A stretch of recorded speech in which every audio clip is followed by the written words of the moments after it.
Hello friends, आज हम शुरू करने वाले हैं रिटेल बैंकिंग और वेल्थ मैनेजमेंट, जो कि जेआईबी का हमारा चौथा पेपर है।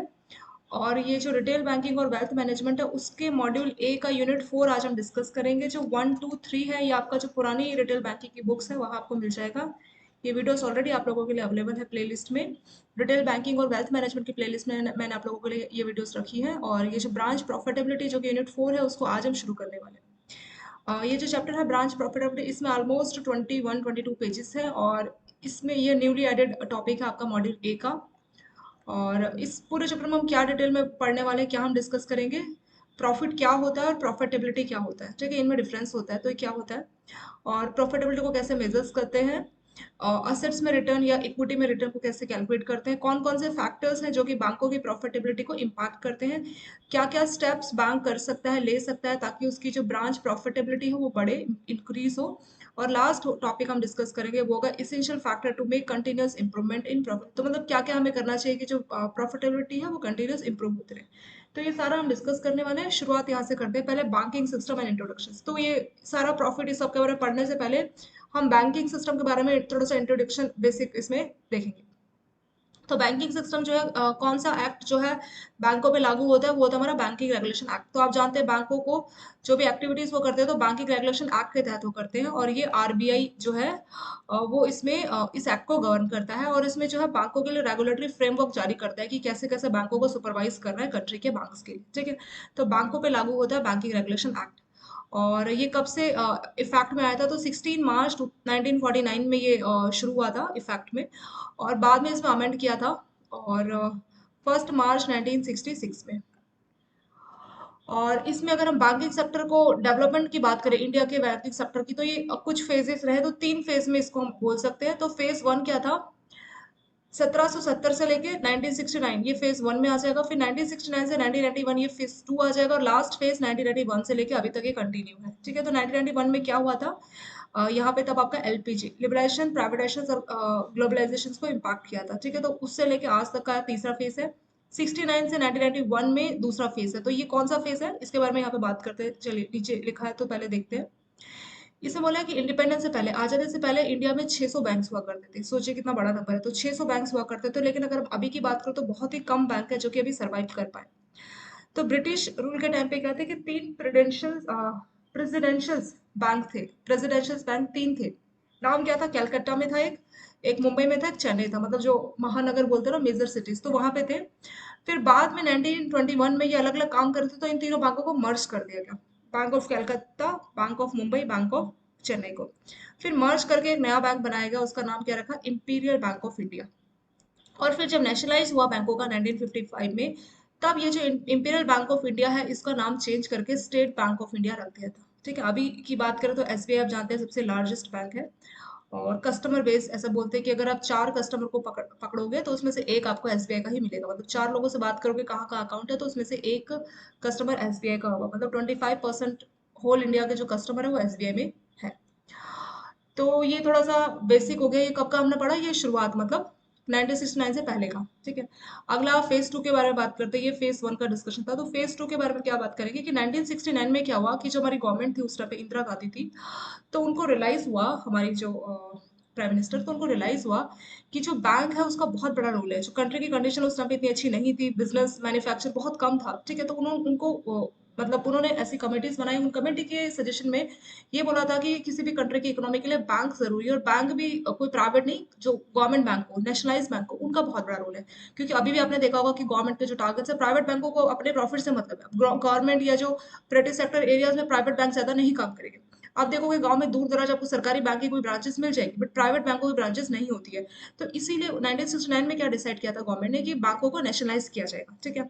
और फिर वो जो बैंकिंग रेगुलेशन एक्ट के तहत ही बैंक काम करते हैं, जो कि 1949 में बना था, तो उसमें चेंजेस किए गए और उसमें जो 14 बैंक है उनको नेशनलाइज किया गया, ठीक है। नेशनलाइज होने के बाद क्या हुआ, फिर नेशनलाइज से ये जो बैंक है, जो 14 बैंक नेशनलाइज हुए, तो काफी अच्छा काम कर रहे थे। तो उसके बाद 1980 में, मतलब उसके मान लीजिए 10-11 साल बाद, फिर 6 बैंक और लिए गए और उनको भी नेशनलाइज कर दिया था। तो 14 को तो 1969 में किया था, फिर 6 को 1980 में, तो टोटल कितने, 20। तो टोटल 20 बैंक को नेशनलाइज किया था। और इसके अलावा जो 7 सब्सिडीज एसबीआई की भी बनाई थी, ठीक है। 1959 में जो है एसबीआई की 7 सब्सिडीज जो है बैंक एसबीआई बैंक की बनाई गई थी, फिर बाद में इसको जो है मर्ज कर दिया था। जैसे स्टेट बैंक ऑफ मैसूर, त्रवणकोर, इस तरह के आपने नाम सुने होंगे ना, तो वो एसबीआई की सब्सिडी थी जो कि उसी टाइम पे बनाई गई थी। तो ये आपका फेज टू भी कंप्लीट हो गया। तो फेज टू में मेनली क्या हुआ, नेशनलाइजेशन हुआ बैंकों का, पहले 14 का और फिर 6 का, तो टोटल 20 बैंक हो गए। फिर फेज थ्री की बात करते हैं, फेज थ्री में क्या हुआ था। तो फेज थ्री तो था हमारा 19 सेंचुरीज का, जो है उस टाइम पे 1991 की हम बात करते हैं।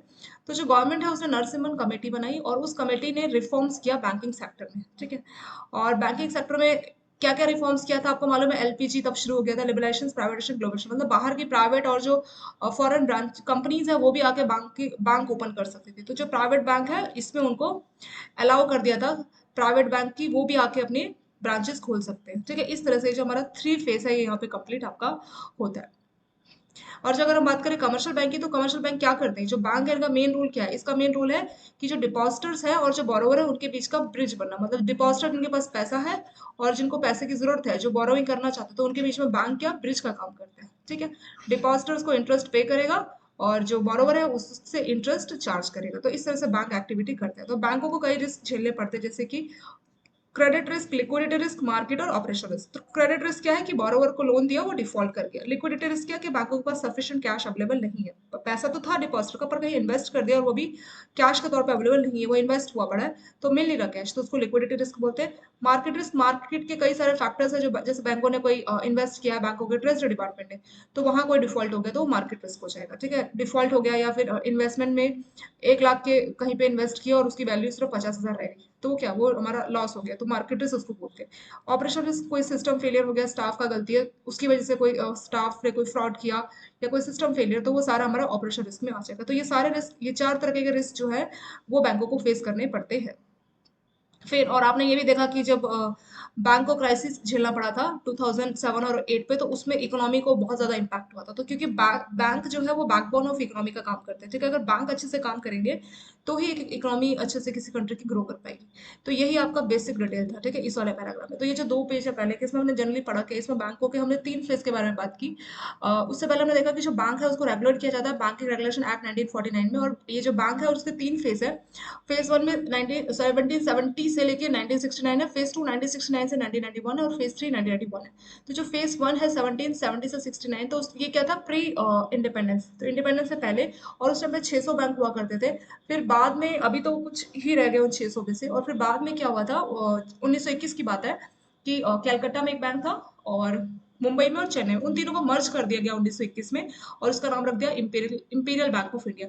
फिर 1955 में जब नेशनलाइजेशन हुआ इसी इंपीरियल बैंक का, तो इसका नाम चेंज करके स्टेट बैंक ऑफ इंडिया इसका रख दिया था। पहला फेज यहाँ कंप्लीट हुआ, दूसरा फेज 69 से 91 था। तो इस फेज में जो है 14 बैंकों को पहले नेशनलाइज किया था, फिर बाद में 6, तो टोटल 20 बैंक्स को नेशनलाइज किया। तो नेशनलाइज करना यानी कि जो है बैंकों को पब्लिक सेक्टर बनाना, मतलब प्राइवेट बैंकों के शेयर्स गवर्नमेंट ने खरीद लिए थे, ठीक है। 51% से ज्यादा, 51% से ज्यादा शेयर गवर्नमेंट के पास हो तो उसको पब्लिक सेक्टर बैंक बोला जाता है। तो ऐसे total 20 public sector bank Indira Gandhi ji ने उस टाइम पे बनवाए थे। फिर लास्ट जो फेज है जिसको हम फेज थ्री बोल सकते हैं, तो उसमें क्या होता है, जो नरसिम्हन कमेटी है उसने बोला था कि जो प्राइवेट प्लेयर्स है वो भी बैंकिंग सेक्टर में अपना जो है बैंकिंग अपना ओपन कर सकते हैं। पहले सिर्फ गवर्नमेंट बैंक ही अलाउ थे। तो ये 3 फेज यहाँ पे कंप्लीट हो गए। फिर बोला जो बैंक है वो एक तरीके का ब्रिज का काम करता है डिपॉजिटर्स और बोरोवर के बीच में, और बैंकों को कई तरह के रिस्क फेस करने पड़ते हैं, जैसे क्रेडिट रिस्क, बोरोवर डिफॉल्ट कर जाए, लिक्विडिटी सफिशिएंट कैश अवेलेबल नहीं, मार्केट रिस्क, मार्केट के फैक्टर, बैंकों ने कहीं पे इन्वेस्ट किया, वो इन्वेस्टमेंट का वैल्यू कम हो गया काफी, या ऑपरेशनल स्टाफ का या सिस्टम का कोई फेलियर, ये सब। अब नेक्स्ट आपका हेडिंग आता है बैंकिंग इन इंडिया। तो बैंकिंग इन इंडिया में यहाँ से देखते हैं, तो बैंकों में जो पुराना सिस्टम था, पुराना क्या था, लाइसेंस लेना पड़ता था, उन सभी का भी अंत हो गया। और जो नरसिम्हन कमेटी थी उसके कहने पे बैंकिंग सेक्टर में कई सारे रिफॉर्म्स किए गए थे, जैसे कि जो प्राइवेट सेक्टर्स है या जो फॉरेन बैंक्स है वो भी इंडिया में ब्रांचेस ओपन कर सकते हैं। तो प्राइवेट और जो फॉरेन प्लेयर्स है वो भी बैंक जो है बैंकिंग सेक्टर में अपना कंट्रीब्यूशन दे सकते हैं, वो भी अपनी बैंक की ब्रांचेस ओपन कर सकते हैं। फिर इंटरेस्ट रेट को डीरेगुलेट किया। पहले आरबीआई था वो डिसाइड करता था क्या इंटरेस्ट रेट चार्ज करना है, अब उसको डीरेगुलेट कर दिया, यानी कि अब बैंक खुद से डिसाइड करने लगे।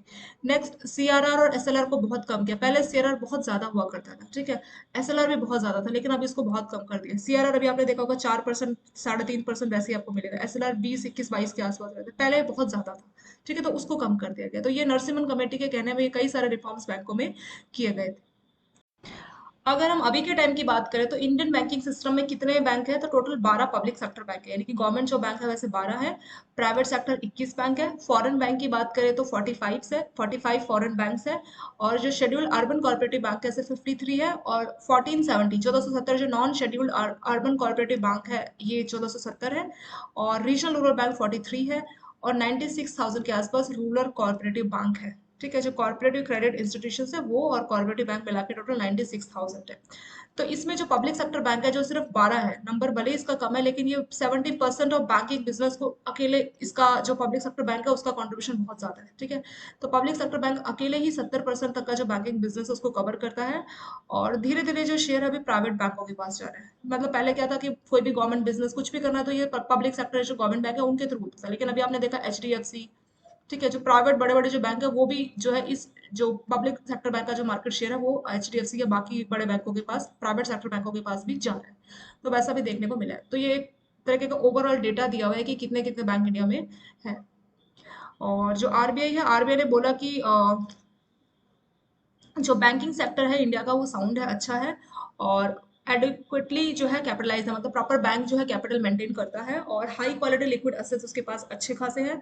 और SLR इन्वेस्टमेंट जो है काफी बेटर अगर आप बाकी इकोनॉमी की बात करो वर्ल्ड के कंपैरिजन में। ठीक है, और सिर्फ एक ही इशू है कि quality of assets, quality of asset का मतलब जो असेट्स का मतलब हो गया लोन। ठीक है, तो क्वालिटी ऑफ असेट्स का मतलब हो गया कि जो लोन है वो डिफॉल्ट होके, ठीक है, अगर वो NPA होगा तो ये खराब क्वालिटी इसको बोलते हैं। अच्छी क्वालिटी का लोन क्या, प्रॉपर स्टैंडर्ड है, उसमें कस्टमर प्रॉपर अपना EMI पे कर रहा है। तो मेन इशू क्या आता है कि क्वालिटी ऑफ असेट्स जो है वही बैंकों के लिए इशू है, क्योंकि जो ग्रॉस NPA बैंकों की अगर हम बात करें तो 8.34 ट्रिलियन है। अगर हम 31 मार्च 2021 के डेटा की बात करें तो ग्रॉस NPA का वैल्यू है 8.34 ट्रिलियन और नेट NPA का वैल्यू है 1.97 ट्रिलियन। तो ये बहुत बड़ा अमाउंट है। और ये डेटा कब का है, ये है 31 मार्च 2021 का। तो बैंकों ने तो प्रॉपर अपने पास बैंकों ने प्रॉपर कैपिटल भी मेंटेन की हुई है, उनके quality high quality liquid assets भी अच्छे खासे हैं। SLR रिक्वायरमेंट भी अच्छी है। SLR जो है स्टैच्यूटरी लिक्विडिटी रेशियो के तहत जो बैंक गवर्नमेंट सिक्योरिटीज या गोल्ड उस फॉर्म में जो है डिपॉजिट का एक अलग से जो SLR रेशियो है उसमें वो करता है। तो बाकी चीजें तो अच्छी है, बट ये जो NPA और जो ग्रॉस और NPA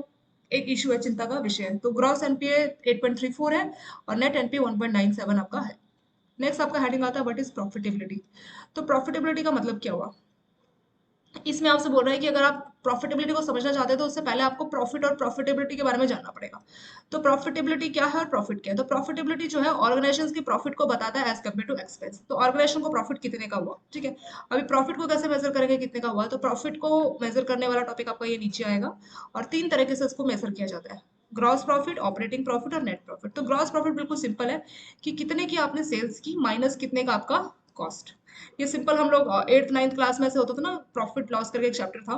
तो उसमें प्रॉफिट क्या करते थे, selling price minus cost price, कितने में बेचा और कितने में कितने की कॉस्ट हमें पड़ी तो उसका डिफरेंस हमें प्रॉफिट बोलते थे। ठीक है, तो प्रॉफिट क्या हो गया, प्रॉफिट भी 3 तरह से मेजर करते हैं। जैसे ये आपका ग्रॉस प्रॉफिट होता है, ठीक है। ऐसे आपका ऑपरेटिंग प्रॉफिट भी होता है और नेट होता है, वो भी हम देखेंगे थोड़ी देर में। तो प्रॉफिट सिंपल टर्म में बोला जाए तो कितने की सेल्स हुई और कितने का कॉस्ट हमें पड़ा, तो उसके डिफरेंस को प्रॉफिट बोलते हैं। तो प्रॉफिट तो हम समझ गए, लेकिन प्रॉफिटेबिलिटी क्या है। तो प्रॉफिटेबिलिटी को समझने के लिए हमें प्रॉफिट को समझना पड़ेगा। तो प्रॉफिट हम समझ गए कि sales price minus cost price, ठीक है। तो जो प्रॉफिट है एज कम्पेयर टू एक्सपेंस, तो प्रॉफिटेबिलिटी बताता है कि हमें कितने का प्रॉफिट हुआ as compare to our expenses, हमारे खर्चे कितने के थे, ठीक है। हमारे खर्चे कितने थे उसके कंपेरिजन में हमारे को प्रॉफिट कितने का हुआ, तो वो क्या है, वो है प्रॉफिटेबिलिटी। और जो ऑर्गेनाइजेशन बहुत इफिशिएंट होगी तो वो ज्यादा प्रॉफिट बनाएगी as a percent of its expense, ठीक है, as compare to less efficient. तो लेस, ज्यादा एफिशिएंट मतलब एक और ऐसी ऑर्गेनाइजेशन जो कम पैसा लगा के अच्छा खासा रिटर्न कर पा रही है, तो वो अच्छी एफिशिएंट कंपनी होगी, अच्छी एफिशिएंट बैंक होगी। तो वही बोल रहा है कि जो ऑर्गेनाइजेशन क्या कर रही है, ज्यादा एफिशिएंट होगी तो मतलब वो ज्यादा प्रॉफिट बनाएगी as a compare to expense, मतलब प्रॉफिट उसका ज्यादा होगा खर्चों के कंपेरिजन में, तो उसको आप ज्यादा एफिशिएंट ऑर्गेनाइजेशन बोलोगे। As compare to less efficient organization, तो लेस एफिशिएंट क्या होगी कि वो ज्यादा खर्चे करेगी थोड़ा प्रॉफिट लगाने के लिए। मान लीजिए एक अच्छी एफिशिएंट क्या होगी, मान लीजिए उसने 10 रुपए का प्रॉफिट कमाया लेकिन उसका खर्चा था मान लीजिए 5 रुपए।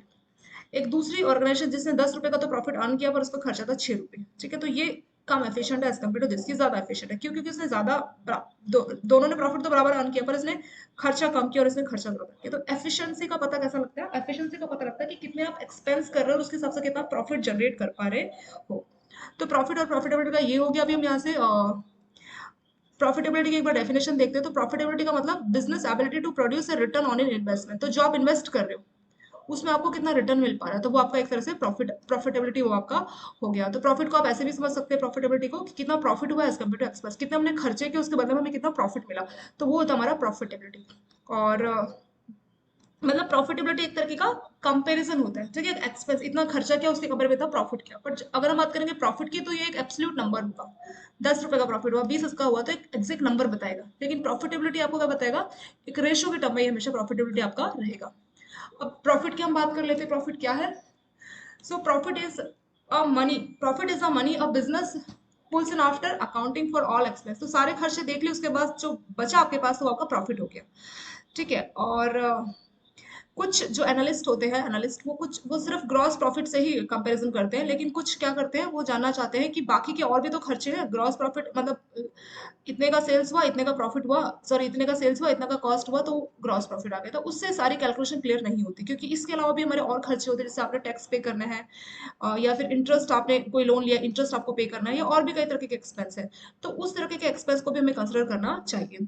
तो अगर हम प्रॉफिट को मेजर की बात करें तो टोटल 3 ऐसे तरीके हैं जिससे हम प्रॉफिट को मेजर करते हैं। एक आपका ग्रॉस प्रॉफिट, दूसरा आता है ऑपरेटिंग प्रॉफिट, और तीसरा आता है नेट प्रॉफिट। इन सभी के बारे में हम बात करेंगे, ठीक है। तो ग्रॉस प्रॉफिट और ऑपरेटिंग और नेट प्रॉफिट, तो ये हम देख लेते हैं। प्रॉफिट को मेजर करने के हमारे पास 3 ऐसे तरीके हैं। 3 तरीके से हम अपने 3 टाइप के अपने प्रॉफिट को हम लोग मेजर करते हैं। तो पहला आता है आपका ग्रॉस प्रॉफिट।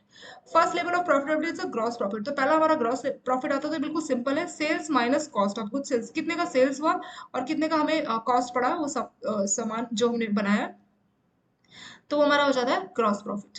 ठीक है, मान लीजिए 10 रुपए की सेल्स हुई और वो चीज हमें 5 रुपए की पड़ी, तो 10 - 5 5 रुपए, तो ये हमारा ग्रॉस प्रॉफिट आ जाएगा। सेम यहाँ पे आपको एग्जांपल दिया है कि जो है आपकी सेल्स है, ये आपकी इनकम स्टेटमेंट में मेंशन होती है ना, कितने का सेल्स हुआ, कितने का प्रॉफिट। तो जो सेल्स है अ, वो मेंशन की गई है, और आपको जो कॉस्ट है वो मेंशन की गई। तो कॉस्ट ऑफ गुड सेल्स कितनी मेंशन की गई है, अ, ये एग्जांपल देखते हैं। कंपनी ए है जिसको 1 करोड़ की सेल्स हुई है, और कॉस्ट ऑफ गुड सोल्स मतलब जो खर्चा पड़ा उसका वो 60 लाख का पड़ा। तो 60 लाख का सामान बनाया और उसको 1 करोड़ में बेचा गया, तो उसका ग्रॉस प्रॉफिट कितना हुआ, simple, selling price minus cost price. तो सेलिंग प्राइस जितने की सेल्स की 1 करोड़ की, तो 1 करोड़ माइनस कॉस्ट प्राइस, जितने का कॉस्ट पड़ा, कॉस्ट ऑफ गुड्स सोल्ड। तो जो कुछ बेचा उसका कॉस्ट कितना पड़ा, तो वो कॉस्ट पड़ा 60 लाख।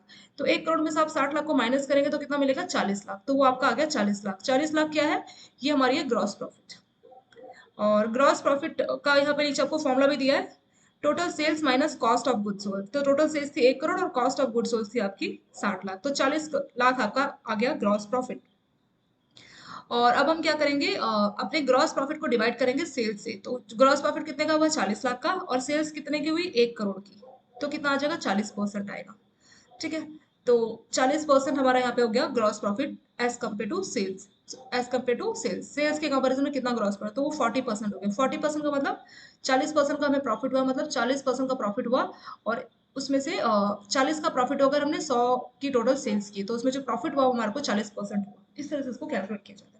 दूसरा जो तरीका है वो है ऑपरेटिंग प्रॉफिट। तो ऑपरेटिंग प्रॉफिट में क्या होता है, ये जो वैल्यू आई है यहाँ पे ग्रॉस प्रॉफिट, तो इसको और ज्यादा क्लियर किया जाता है। और ज्यादा क्लियर मतलब कुछ और खर्चे आ जाते हैं बैंकों के, जो है ऑर्गेनाइजेशन के पास, जैसे कि आपको ये जो ऑपरेटिंग प्रॉफिट है ये कैसे कैलकुलेट किया जाता है, आपके जो डायरेक्ट एक्सपेंसेस है या जो ऑपरेटिंग एक्सपेंसेस है, तो उसको आपको माइनस करना पड़ेगा। आपके कुछ और भी एक्सपेंसेस होंगे, जैसे कि एडमिनिस्ट्रेटिव एक्सपेंस हो गया, ये लिखा भी है, सेलिंग एक्सपेंस, एडमिनिस्ट्रेटिव या जनरल एक्सपेंस, एडमिनिस्ट्रेटिव कॉस्ट, इस तरीके के जो एक्सपेंस है इसको हमें माइनस करना पड़ेगा, ठीक है। तो आप क्या कर सकते हैं, इसको माइनस करेंगे अपने ग्रॉस प्रॉफिट से, तो आपको क्या वैल्यू आएगी, आपको ऑपरेटिंग प्रॉफिट की वैल्यू आएगी।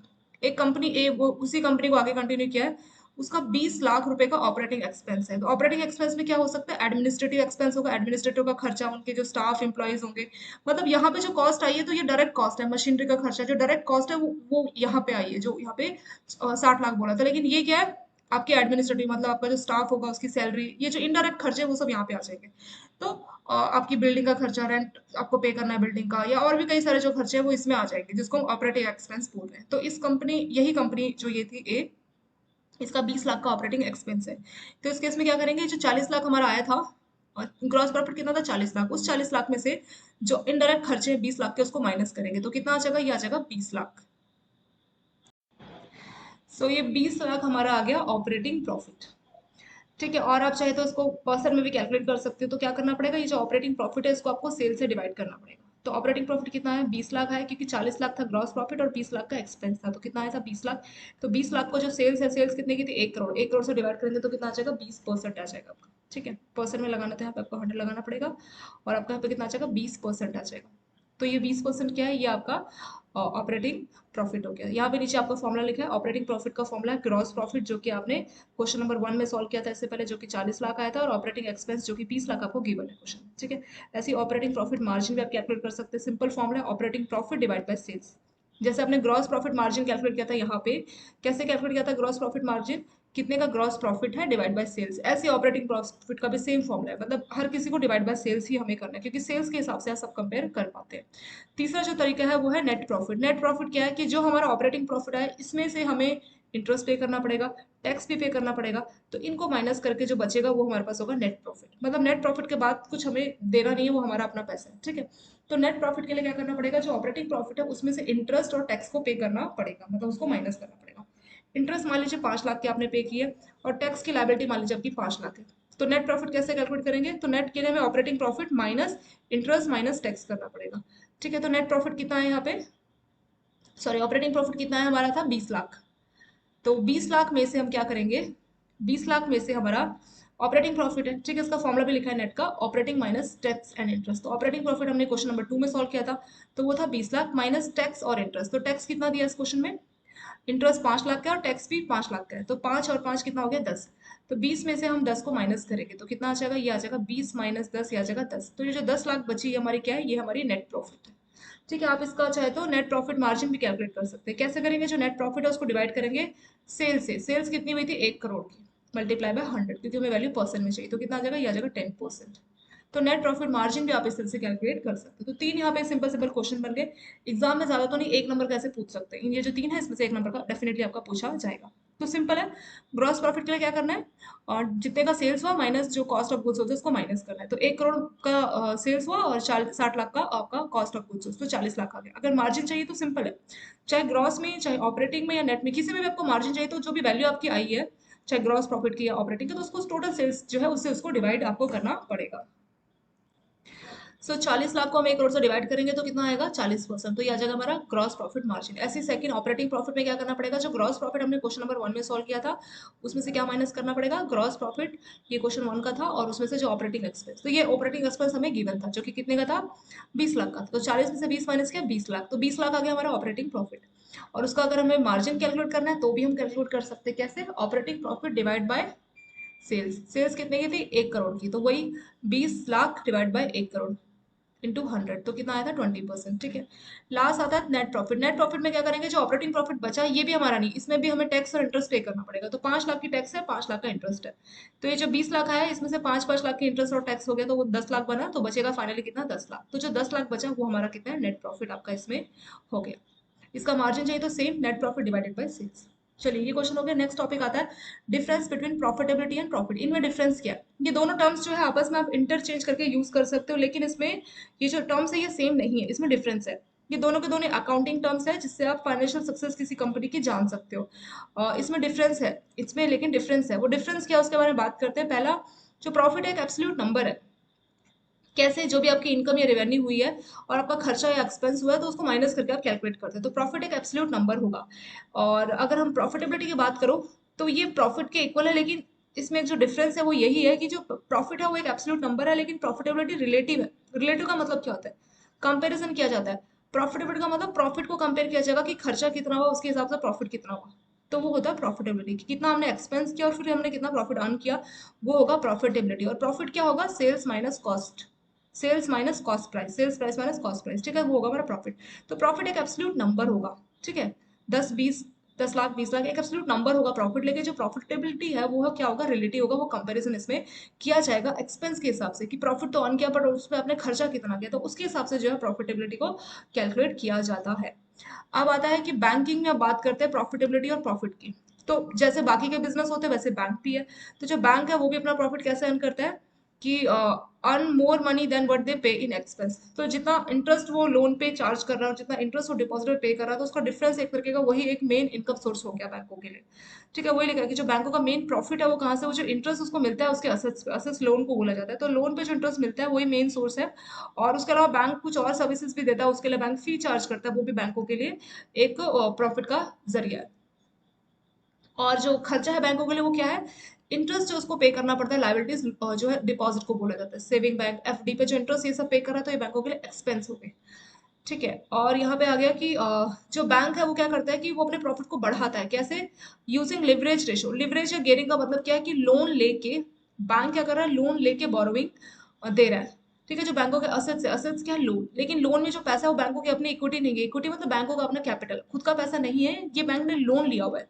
और लोन लेके जो पैसा है उसको फिर लोन पे दिया हुआ है, मतलब लोन लेके फिर पैसा लोन पे दिया हुआ है, तो उसको लिवरेज बोला जाता है। लिवरेज मतलब लोन लेके पैसा लोन पे देना। तो मतलब इस ये जो लिवरेज रेशियो वो क्या बताता है, it is extent to which bank fund its assets with borrowing. तो बैंकों ने अपने असेट्स को फंड किया, असेट्स क्या है, जो लोन उसने दिए। तो जो लोन के लिए जो फंडिंग आई है वो कहाँ से आई है, बोरोइंग आई है, रेदर देन इक्विटी। मतलब इक्विटी क्या है, उसका खुद का कैपिटल, उसकी खुद की प्रॉफिट, तो प्रॉफिट से नहीं, अपनी कैपिटल से नहीं, बल्कि बोरोइंग से, उधार लेके अपने असेट्स को फंडिंग की, अपने लोन को दिया है। तो यही मतलब हो गया कि लोन लेके लोन देना, उसको बोला जाता है लिवरेज रेशो। और एक और बोला है कि profit can be measures as a return on assets and return on equity. तो प्रॉफिट को आप ऐसे भी देख सकते हो कि असेट्स पे कितना रिटर्न आया, और रिटर्न ऑन इक्विटी की इक्विटी पे कितना रिटर्न आया। और बिकॉज ऑफ लिवरेज, लिवरेज क्या है कि बोरोइंग करके आप बोरिंग देते हैं, लोन लेके लोन दे रहे हैं, तो लिवरेज की वजह से क्या हो रहा है, bank earn a much larger return on equity than they do on assets. तो लिवरेज की वजह से क्या है कि वो ज्यादा रिटर्न अर्न कर पा रहे हैं, क्यों, क्योंकि लोन लेके वो लोन दे रहे हैं, तो उसमें वो ज्यादा प्रॉफिट अर्न कर पा रहे हैं। Traditional measures of profitability. तो जो पुराना तरीका है जिसमें प्रॉफिटेबिलिटी को मेजर किया जाता था, तो वो दो तरीके से होता था, एक था रिटर्न ऑन असेट्स और दूसरा था रिटर्न ऑन इक्विटी। इन दोनों का हम डिटेल में पढ़ेंगे कि असेट्स में क्या है और रिटर्न ऑन इक्विटी में क्या है। तो इसको समझने से पहले एक सिंपल से यहाँ पे इक्वेशन लेके इसके बारे में समझते हैं। तो इक्वेशन क्या बोलती है, ये बोलती है assets is equal to liability plus bank capital, या जिसको आप ऑनर्स इक्विटी बोलते हैं। ये बहुत ही इंपॉर्टेंट इक्वेशन है। इक्वेशन क्या बोलती है, जो भी आपके असेट्स होंगे इज इक्वल टू, असेट्स क्या मतलब जितने भी आपके लोन है, तो वो क्या होगा, जो भी आपकी लाइबिलिटीज है, लाइबिलिटीज क्या है, डिपॉजिट एफडी ये सब, प्लस बैंक का जो कैपिटल है, जो इक्विटी है, ये होगा। ठीक है, तो assets is equal to liability plus bank capital, ये एक बेसिक आपकी इक्वेशन आ गई। अब हम बात करेंगे रिटर्न ऑन असेट्स और रिटर्न ऑन इक्विटी। तो ये भी एक तरीका है प्रॉफिटेबिलिटी को मेजर करने का, ट्रेडिशनल मेथड मतलब पुराना तरीका है।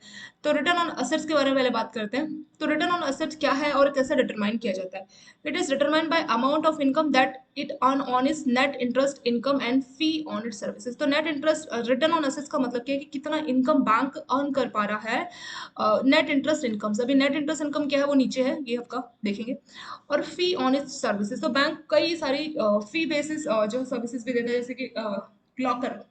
आप बैंक में लॉकर हायर करते हैं, घर में आपके पास मान लीजिए कुछ गोल्ड है तो घर में रखना सेफ नहीं है, तो उसमें आप लॉकर बैंकों से हायर करते हैं। तो उस लॉकर में बैंक आपसे चार्ज लेता है। जनरली आप लॉकर का भी डिपेंड करेगा, small size, medium size, large size का लॉकर है, उसके हिसाब से उसका चार्जेस रहता है। स्मॉल जो लॉकर है उसका 3000 तक रहता है, इसका 5000 तक, इसका 7-8,000 तक। तो इस तरह से क्या बैंक फी बेस्ड चार्जेस कर रहा है। और भी बैंक कई सारे जैसे नेफ्ट आरटीजीएस करते हैं, तो उसमें बैंक का को कुछ कमीशन उसमें जुड़ा रहता है। तो इस तरह से और भी कई सारी फी बेस्ड सर्विसेज है जो कि बैंक कस्टमर के लिए करता है। और दूसरा क्या आएगा, interest income, net interest income. तो नेट इंटरेस्ट इनकम के बारे में बात कर लेते हैं। नेट इंटरेस्ट इनकम क्या है, ये डिपेंड करता है इंटरेस्ट रेट स्प्रेड पे। तो अभी इंटरेस्ट रेट स्प्रेड क्या है उसके बारे में बात करते हैं। तो इंटरेस्ट रेट स्प्रेड का मतलब है कि average interest rate earn on its assets minus interest rate paid on its liability. तो बस इस बात को आप समझ जाएंगे कि average interest paid on assets और interest, sorry, average interest earn on assets और इंटरेस्ट पे ऑन लायबिलिटी। तो आपको ये नेट इंटरेस्ट रेट स्प्रेड का मतलब समझ में आ जाएगा। ये बिल्कुल सिंपल सा कंसेप्ट है। मान लीजिए बैंकों के लोन है, एक कस्टमर लिया है एजुकेशन लोन, एक ले लिया हाउसिंग लोन, तो वो बैंक इससे क्या करेगा, जितने भी टाइप के बैंकों के लोन है उनको बोला जाता है। सो बैंक अपने असेट पे क्या करेगा, इंटरेस्ट रेट चार्ज करेगा। ठीक है, तो ये जो भी बैंकों के असेट्स है, जितने भी टाइप के लोन है, वो असेट्स होते हैं, असेट पे इंटरेस्ट रेट चार्ज करता है। तो ये बैंकों के लिए अर्निंग का तरीका, तो उसको प्लस लिख देते हैं। जितने भी टाइप के डिपॉजिट, जैसे मान लीजिए एफडी हो गया, आरडी हो गया, सेविंग बैंक हो गया, तो उन सब में क्या करेगा, बैंक इंटरेस्ट पे करेगा। तो इन सबको लाइबिलिटीज बोलते हैं। ठीक है, लाइबिलिटीज, और लाइबिलिटीज में बैंक क्या, बैंकों को क्या करना पड़ता है, इंटरेस्ट पे करना पड़ता है, तो उसको माइनस लिख देते हैं। तो इन्हीं का डिफरेंस कि असेट पे जो इंटरेस्ट उसको मिल रहा है और लाइबिलिटीज पे जो इंटरेस्ट पे कर रहा है, उसके डिफरेंस को बोलते हैं net interest, interest rate spread. Interest rate spread क्या हो गया कि इंटरेस्ट जो असेट पे अर्न कर रहा है माइनस इंटरेस्ट जो उसको पे करना पड़ रहा है अपने लायबिलिटीज पे, अपने एफडी आरडी इन सब पे, तो उसके डिफरेंस को बोलते हैं इंटरेस्ट रेट स्प्रेड। ठीक है, तो नेट इंटरेस्ट इनकम वही है कि इंटरेस्ट रिसीव हो उसको असेट्स पे और जो इंटरेस्ट उसने पे किया अपने लायबिलिटीज पे। और इसको ऐसे भी लिख सकते हैं कि इंटरेस्ट उसको सिक्योरिटीज पे या लोन्स पे उसने जो इंटरेस्ट अर्न किया माइनस जो उसने डिपॉजिट या बोरोइंग पे किया, अपना इंटरेस्ट पे किया। इसमें मतलब नेट इंटरेस्ट इनकम में सब कुछ आ जाएगा। इंटरेस्ट रेट स्प्रेड में तो सिर्फ असेट्स लायबिलिटीज की बात होगी, नेट इंटरेस्ट में मतलब वो अपनी सिक्योरिटीज पे जो है इंटरेस्ट पे कर रहा है या लोन पे इंटरेस्ट उसको सॉरी लोन पे उसको इंटरेस्ट मिल रहा है या सिक्योरिटीज पे उसको इंटरेस्ट अर्न हो रहा है। ठीक है, और अगर पे करने की बात करेंगे तो उसने जो डिपॉजिट है उस पर इंटरेस्ट वो पे कर रहा है। जो बोरोइंग की कहीं से मान लीजिए बैंकों ने भी लोन लिया ना कहीं से, तो उस पर भी वो जो है इंटरेस्ट पे कर रहा है, तो उसमें वो भी काउंट हो जाएगा। लेकिन अगर हम यहाँ इंटरेस्ट रेट स्प्रेड की बात करें तो सिर्फ ये असेट्स और लायबिलिटीज की बात करेगा। नेट इंटरेस्ट इनकम की बात करो तो इंटरेस्ट के और भी कौन से तरीके जहाँ पे इंटरेस्ट पे करना पड़ रहा है या इंटरेस्ट से कमाई हो रही है, तो उसमें वो सभी चीजें इंक्लूड हो जाएगी। ठीक है, जैसे बैंक ने बोरोइंग की है, एक तो खर्चा वो हो रहा है कि डिपॉजिटर का पैसा जो है उस पर इंटरेस्ट पे करना, और एक बैंक ने खुद भी लोन लिया है। आप जानते हैं बैंक भी दूसरे बैंकों से लोन लेता है, आरबीआई से लोन लेता है, तो वहां पे भी तो इंटरेस्ट जा रहा है, तो वो वाला भी इसमें कंसिडर किया जाएगा, तो वो नेट इंटरेस्ट इनकम में आ जाएगा।